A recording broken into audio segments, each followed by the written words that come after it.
दोस्तों आज मैं आपसे बात करना चाहता हूं दो ऐसे व्यक्तियों के बारे में जिनके पास भीख देने के लिए भी कुछ नहीं है। हो सकता है आपके पास भी कुछ ना हो सकता है आपके पास पैसे ना हो सकता है आपके पास घर ना हो सकता है आपके पास कोई गाड़ी ना हो सकता है आपके पास सोना ना हो सकता है आपके पास चांदी ना हो सकता है आपके पास कोई डिग्री ना हो सकता है आपके पास बल ना हो, आपके पास कोई सामर्थ्य ना हो, आपकी ज्यादा जान पहचान ना हो सकता है ऐसी आपकी परिस्थिति हो। परंतु मैं आपसे कहूंगा कि आपको निराश होने की आवश्यकता नहीं है, क्योंकि आपके पास वो है जो इन सब से बढ़कर है।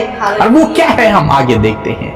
जब ये दो व्यक्ति मंदिर में जा रहे थे तो एक भिखारी ने इनसे भीख को मांगा और इन दोनों के पास उसे भीख में देने के लिए कुछ भी नहीं है। एक तरीके से देखा जाए तो इनके पास एक भी रुपया नहीं है जो ये उन्हें उस भिखारी को भीख में दे सके, परंतु इन्होंने उसे वो दिया जो इनके पास था और वही चीज आपके पास भी है।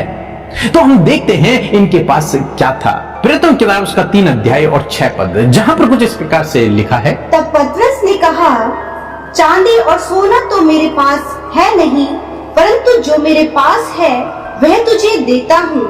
यीशु नासरी के नाम से चल फिर। आमीन। दोस्तों यहाँ पर हम देखते हैं पतरस और यूहन्ना के बारे में। पतरस और यूहन्ना से जब इस भिखारी ने भीख को मांगा, जो जन्म से लंगड़ा है और रोज वहां पर आकर भीख को मांगा करता है, जब इस व्यक्ति ने, इस लंगड़े व्यक्ति ने उनसे भीख को मांगा तो उनके पास देने के लिए कुछ भी नहीं है और उन्होंने कहा कि सोना और चांदी तो मेरे पास से नहीं है, या फिर रुपया और पैसा तो मेरे पास से नहीं है तुझे देने के लिए, परंतु मेरे पास एक चीज है जो मैं तुझे दे सकता हूँ, जो मैं तुझे दे सकता हूँ, और वो चीज है यीशु नासरी के नाम से चल फिर। वो चीज है यीशु का नाम, वो बात है यीशु का नाम। और जब उन्होंने उसे यीशु का नाम दिया तो बाइबल कहती है वो व्यक्ति उठकर चलने फिरने उछलने कूदने लगा। उसके पैर जो जन्म से लंगड़ा था वो बिल्कुल भला चंगा हो गया। केवल उन्होंने दिया उसे यीशु का नाम, उन्होंने इस्तेमाल किया यीशु के नाम का। उनके पास भी कुछ नहीं है।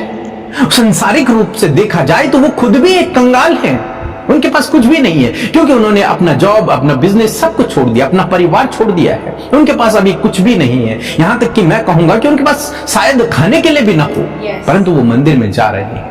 और ये भिखारी भी सेम ऐसी है, और ये भिखारी उनसे मांग रहा है और उन्होंने उसे सोना चांदी तो नहीं दिया, कपड़े तो नहीं दिए, पैसा तो नहीं दिया, परंतु यीशु का नाम दे दिया। और दोस्तों आपके पास भी यही यीशु का नाम है। आज हो सकता है आपके पास पैसा न हो, इस दुनिया की कोई चीज आपके पास न हो, परंतु मैं आपसे कहूंगा आपको निराश नहीं होना है, क्योंकि आपके पास वो है जो सर्व सामर्थी है, जिसके लिए कोई भी काम असंभव नहीं है, जिसके लिए कोई भी काम नामुमकिन नहीं है, जिसके नाम से अद्भुत आश्चर्य कर्म होते हैं। आपके पास वो नाम है और वो नाम यीशु नाम है। तो इसलिए मैं आपसे कहूंगा कि अपनी परिस्थिति के लिए यीशु के नाम का उपयोग करें। हो सकता है आप इस भिखारी की तरह हों जो मांग रहे हों, परंतु यदि आप यीशु के नाम का इस्तेमाल करेंगे अपने जीवन के लिए, तो जिस प्रकार से इस भिखारी की परिस्थिति बदल गई, उसी प्रकार से प्रभु आपकी भी परिस्थितियों को बदल देगा। क्या लगता है आपको, फिर से ये भिखारी भीख मांगने गया होगा? नहीं, फिर कभी इसने भीख नहीं मांगी होगी, क्योंकि ये स्वस्थ भला चंगा हो गया। प्रभु ने उसकी परिस्थितियों को बदल दिया। ये पतरस और यूहन्ना की भी परिस्थिति को प्रभु ने बदल दिया।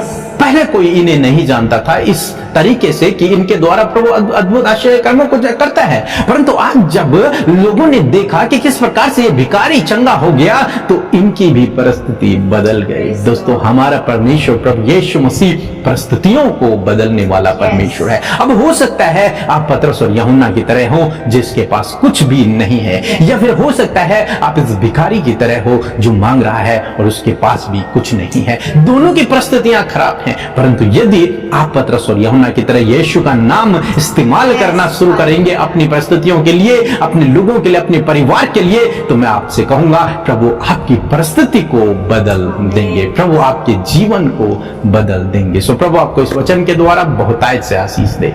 आमीन। आप सबों को बहुतायत से आशीष मिले।